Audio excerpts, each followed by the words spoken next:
அமலிலேயே தலையாய அமலான தொழுகையில் கூட இன்னைக்கு இந்த சமுதாயம் பேணுதலிலேயே ஃபர்ல செஞ்சாதான் அடுத்து சுன்னத்து நஃபிலும் போக முடியும்.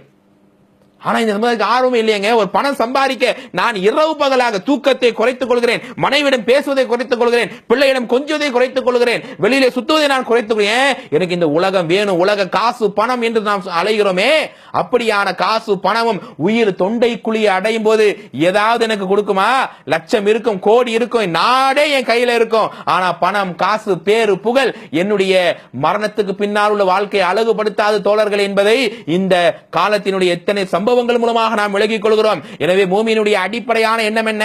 நிறைய அமல்களை செய்வார்கள், அமலில் முந்தி செல்வார்கள், அல்லாஹ்விடத்திலே ஒவ்வொரு நொடியையும் செதுக்குவார்கள். யா அல்லாஹ், இந்த நாள், இந்த நேரம் எனக்கு மீண்டும் வராமல் போனால் என்னுடைய கதி என்ன என்பதை விளங்கிக் கொள்வார்கள். பெருமானார் ஸல்லல்லாஹு அலைஹி வஸல்லம் ஒவ்வொரு தொழுகையிலும் இது என்னுடைய கடைசி தொழுகையாக இருந்தால் இனி ஒரு தொழுகை எனக்கு கிடைக்காதோ என்கிற ஏக்கத்தால் அவ்வளவு பயபக்தியோடு அமலில் ஈடுபட்ட காட்சியெல்லாம் நம்மால் பார்க்க முடிகிறதே. ஆனால் இந்த நிகழ்ச்சி அதிகமாக ஆண்களும் பெண்களும் பார்க்கிறார்கள், அனைத்து மக்களும் பார்க்கிறார்கள், குறிப்பாக தாய்மார்கள். உங்கள் நேரங்களை எப்படி நீங்கள் செலவு செய்கிறீர்கள்?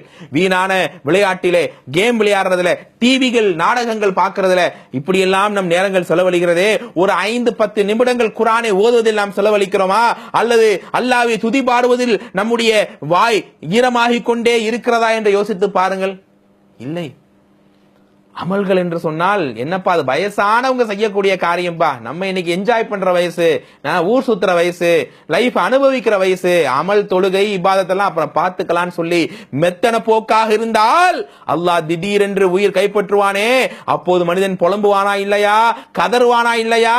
கால ரப்பி லௌலா அஹ்ஹர்தனி இலா அஜலின் கரீம். யா அல்லாஹ், சிறிது அவகாசம் தா யா அல்லாஹ், என்னுடைய லைஃபை நீட்டி வை யா அல்லாஹ், நான் போய் நிறைய அமல் செய்கிறேன். அவன் கேட்கறதெல்லாம் என் மனைவி மக்களை பார்க்க போறேன், என் வியாபாரத்தை பார்க்க போறேன், என் உலக காரியத்தை அழகுபடுத்த போறேன், டைம் கொடுன்னு கேட்கவே மாட்டான்.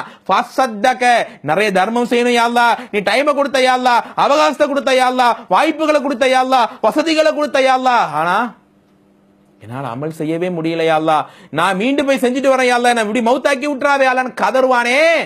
அல்லாஹ் நேரத்தை கொடுப்பானா? அவகாசத்தை அல்லாஹ் ஏற்படுத்துவானா?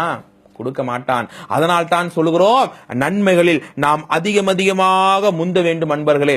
அல்லாஹ்வுடைய ரசூல் ஸல்லல்லாஹு அலைஹி வஸல்லம் எப்படி அமல் செய்தார்கள்? அல்லாஹு அக்பர். பல முறை நீங்கள் கேள்விப்பட்ட விஷயம்.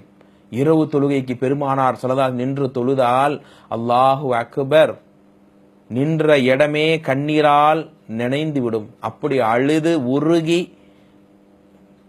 கால் வீங்குகிற அளவுக்கு நீங்க ஹதீஸை படிப்பீங்க. அப்படி அல்ல அர்த்தம். கால் கொப்பளமாகிற அளவுக்கு ரசூலுல்லாஹ் நின்று வணங்கி இருக்கிறார்கள்.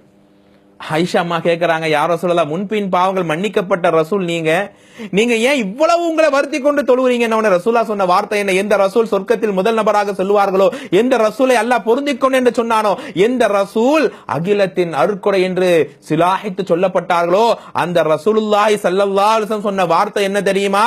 ஆயிஷாவே, அல்லாஹ் அகூன அப்தன் ஷகூரா, எனக்கு அல்லாஹ் தந்த வாழ்க்கை அல்லவா இது, அந்த ரப்புல் ஆலமீன் நன்றி உள்ளவனாக நான் இருக்க வேண்டாமா என்று சொன்னார்கள். அப்படியான ரசூலுல்லாஹி ஸல்லல்லாஹு அலைஹி வஸல்லம் எவ்வளவு அமலில் அதிகப்படியாக சென்றார்கள். உபரியான நோன்புகள் எவ்வளவு அதிகமாக வைத்தார்கள். பசின்னு வருவாங்க, அதாவது வீட்டுல சாப்பாடு வருவாங்க, இல்லையா நோன்புன்றுவாங்க, பள்ளியிலேயே திக்ர் இபாதத்துன்னு உட்காருவாங்க, இரவுல குறைவாக உறங்குவார்கள். அல்லாஹ்வுடைய வேத வசனங்களை பிற சஹாபாக்களை ஓதச் சொல்லி இவங்க கேட்டு அதிலே அமலில் ஈடுபடுவார்கள். அல்லாஹு அக்பர்.